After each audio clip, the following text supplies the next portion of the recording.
create a total heart-stopping, heart-fluttering scene. "Are you sure?" Angela's soft voice penetrated her thoughts, her gentle grey eyes glistening with sympathy.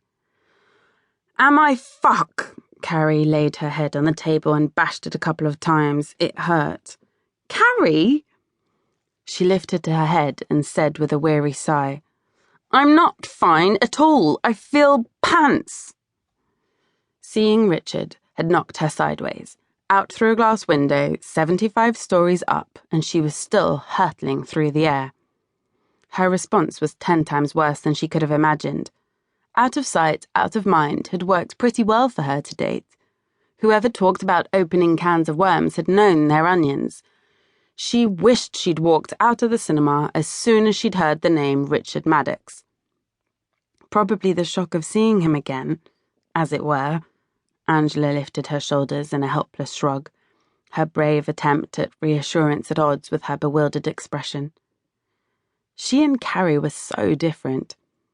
Angela's mild disposition and gentle approach meant that she sailed rather serenely through life on a gentle swell, never plunging into the lows or cresting the highs, despite the constant pain and difficulties she suffered with her rheumatoid arthritis.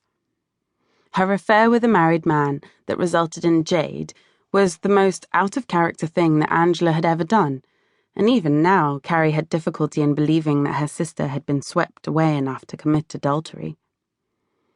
Maybe it's because you never had proper closure. When I got pregnant with Jade, I knew that it would be over with Clive. With you and Richard, it never ended properly, just drifted to a halt. I'm sure that's what it is. How long ago was it since you last saw him? 7? 8 years? You can't possibly be in love with him. Not after all this time. Carrie swallowed a protest. What if she could? She'd never tested the theory before today. Yes, you're right. It's the shock of seeing him in all his 12-foot celluloid handsome glory.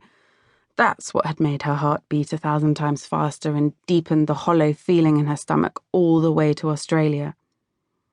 No one's that good-looking. Do you think he was wearing loads of makeup? Angela said knowledgeably, as if she'd spent hours on a film set. Probably, agreed Carrie, nodding as if her life depended on it. And I bet he had a body double. Angela leaned back in her chair, waving her cup about in her usual feeble grip, sloshing tea over the sides. His body can't be that good. Carrie nodded again. If she wasn't careful, someone would stuff her in the back window of a car. Angela had a point, though. It certainly hadn't been when he was in his 20s, but then he wasn't leading a superstar lifestyle then.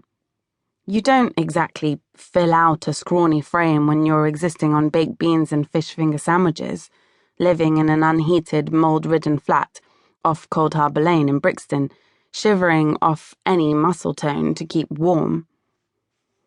Alternatively, Angela was in her stride now, he could have a Rottweiler of a personal trainer who dogs his every step, making sure he lives on horrible Hollywood-healthy milkshake things like wheatgrass and alfalfa sproutings, or that keen score stuff.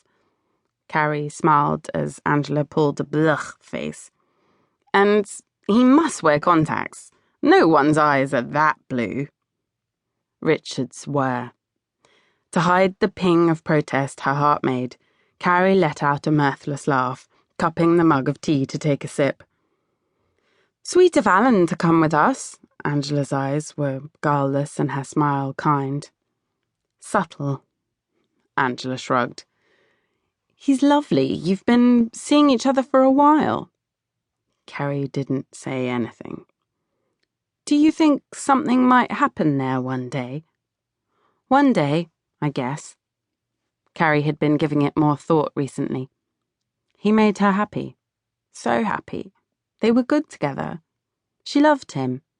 Not in the crazy, helter-skelter, being at a fairground way she loved Richard, but in a stronger, more enduring fashion. What if one day is soon?